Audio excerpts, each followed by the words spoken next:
루카복음서 22장. 예수님을 죽일 음모를 꾸미다. 파스카라고 하는 무교절이 다가왔다.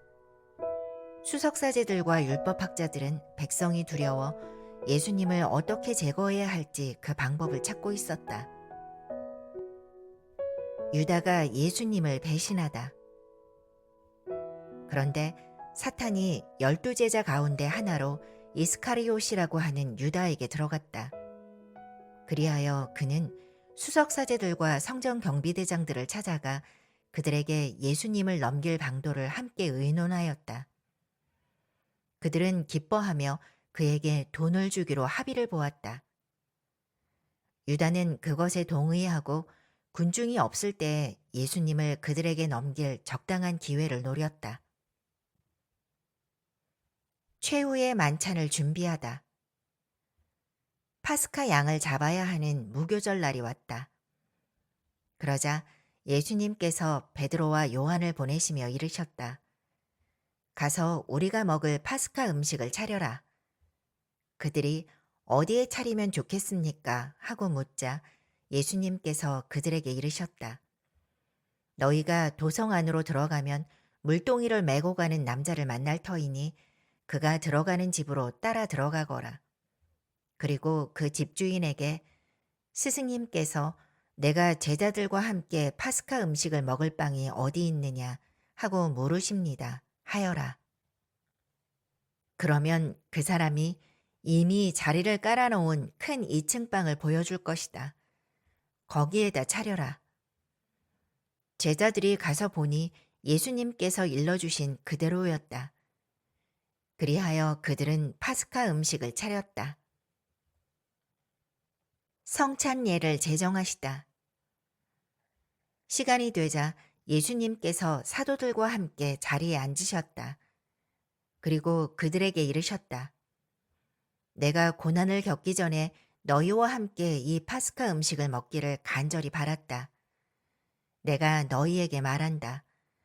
파스카 축제가 하느님의 나라에서 다 이루어질 때까지 이 파스카 음식을 다시는 먹지 않겠다. 그리고 잔을 받아 감사를 드리시고 나서 이르셨다. 이것을 받아 나누어 마셔라. 내가 너희에게 말한다. 나는 이제부터 하느님의 나라가 올 때까지 포도나무 열매로 빚은 것을 결코 마시지 않겠다. 예수님께서는 또 빵을 들고 감사를 드리신 다음 그것을 떼어 사도들에게 주시며 말씀하셨다. 이는 너희를 위하여 내어주는 내 몸이다. 너희는 나를 기억하여 이를 행하여라. 또 만찬을 드신 뒤에 같은 방식으로 잔을 들어 말씀하셨다. 이 잔은 너희를 위하여 흘리는 내 피로 맺는 새 계약이다.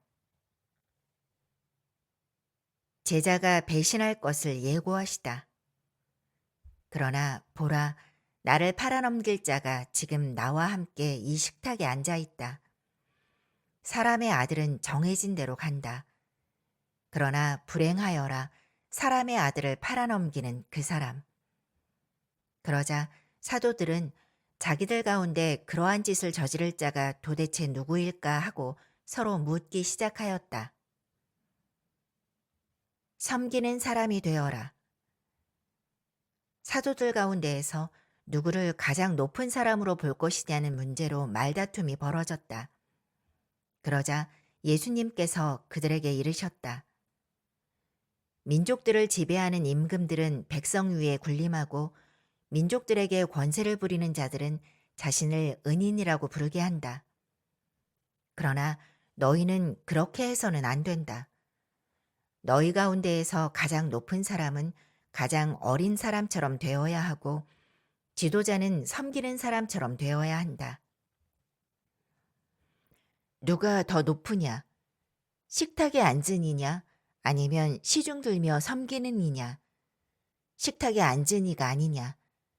그러나 나는 섬기는 사람으로 너희 가운데에 있다. 제자들에게 보상을 약속하시다. 너희는 내가 여러 가지 시련을 겪는 동안에 나와 함께 있어준 사람들이다. 내 아버지께서 나에게 나라를 주신 것처럼 나도 너희에게 나라를 준다.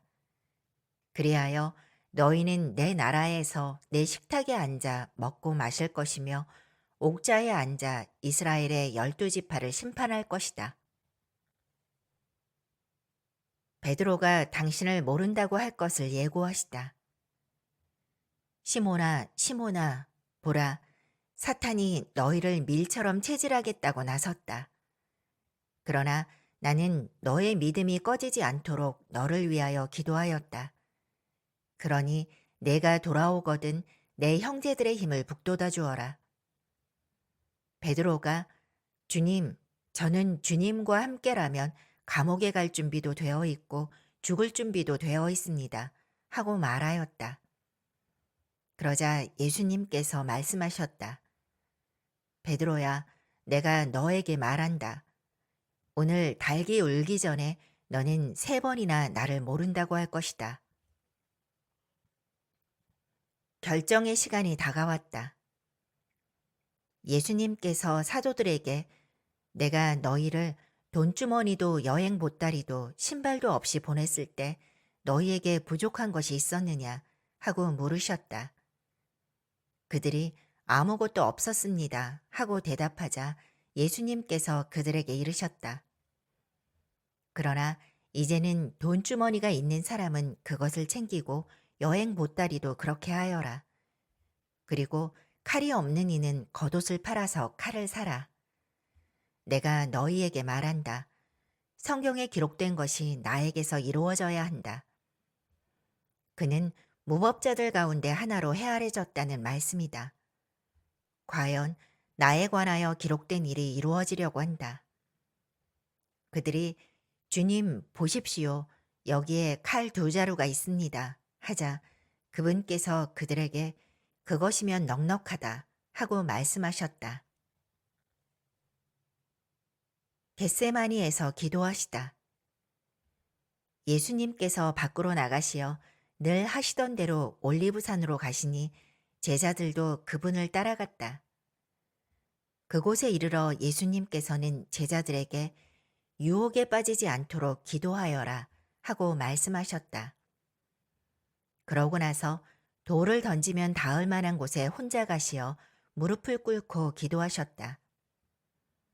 아버지, 아버지께서 원하시면 이 잔을 저에게서 거두어 주십시오. 그러나 제 뜻이 아니라 아버지의 뜻이 이루어지게 하십시오. 그때 천사가 하늘에서 나타나 그분의 기운을 북돋아드렸다. 예수님께서 고뇌에 쌓여 더욱 간절히 기도하시니 땀이 핏방울처럼 되어 땅에 떨어졌다. 그리고 기도를 마치고 일어나시어 제자들에게 와서 보시니 그들은 슬픔에 지쳐 잠들어 있었다. 예수님께서 그들에게 이르셨다. 왜 자고 있느냐? 유혹에 빠지지 않도록 일어나 기도하여라. 잡히시다. 예수님께서 아직 말씀하고 계실 때에 한 무리의 사람들이 나타났는데 12제자 가운데 하나로 유다라고 하는 자가 앞장서서 왔다. 그가 예수님께 입맞추려고 다가오자 예수님께서 그에게 유다야, 너는 입맞춤으로 사람의 아들을 팔아넘기느냐 하고 말씀하셨다. 예수님 둘레에 있던 이들이 사태를 알아차리고 주님, 저희가 칼로 쳐버릴까요? 하고 말하였다. 그들 가운데 한 사람이 대사제의 종을 쳐서 그의 오른쪽 귀를 잘라버렸다. 그러자 예수님께서 그만해 두어라 하시고 그 사람의 귀에 손을 대어 고쳐주셨다. 그러고 나서 예수님께서는 당신을 잡으러 온 수석사제들과 성전 경비대장들과 원로들에게 이르셨다. 너희는 강도라도 잡을 듯이 칼과 몽둥이를 들고 나왔단 말이냐. 내가 날마다 너희와 함께 성전에 있을 때에는 너희가 나에게 손을 뻗치지 않았다. 그러나 이제는 너희 때요. 어둠이 권세를 떨칠 때다. 베드로가 예수님을 모른다고 하다. 그들은 예수님을 붙잡아 끌고 대사제의 집으로 데려갔다. 베드로는 멀찍이 떨어져 뒤따라갔다. 사람들이 안뜰 한가운데에 불을 피우고 함께 앉아 있었는데 베드로도 그들 가운데 끼어 앉았다. 그런데 어떤 하녀가 불가에 앉은 베드로를 보고 그를 주의 깊게 살피면서 말하였다. 이도 저 사람과 함께 있었어요. 그러자 베드로는 이 여자야, 나는 그 사람을 모르네 하고 부인하였다. 얼마 뒤에 다른 사람이 베드로를 보고 당신도 그들과 한패요 하고 말하였다.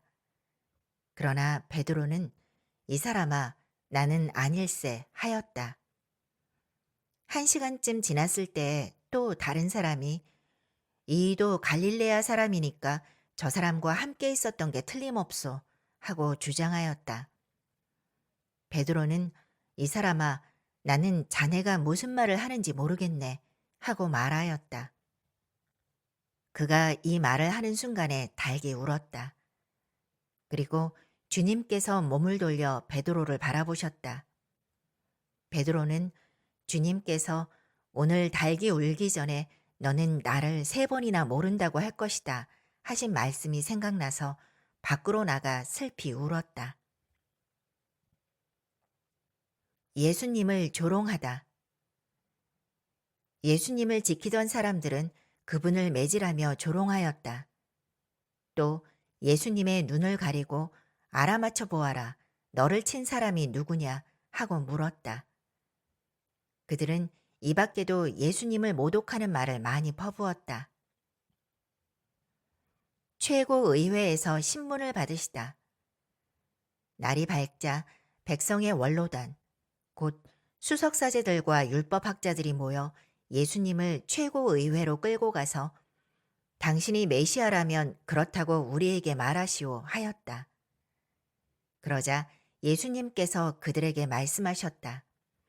내가 그렇다고 말하여도 너희는 믿지 않을 것이고 내가 물어보아도 너희는 대답하지 않을 것이다. 이제부터 사람의 아들은 전능하신 하느님의 오른쪽에 앉을 것이다. 그러자 모두 그렇다면 당신이 하느님의 아들이라는 말이요 하고 물었다. 예수님께서 내가 그러하다고 너희가 말하고 있다 하시자 그들이 말하였다. 이제 우리에게 무슨 증언이 더 필요합니까? 제 입으로 말하는 것을 우리가 직접 들었으니 말입니다.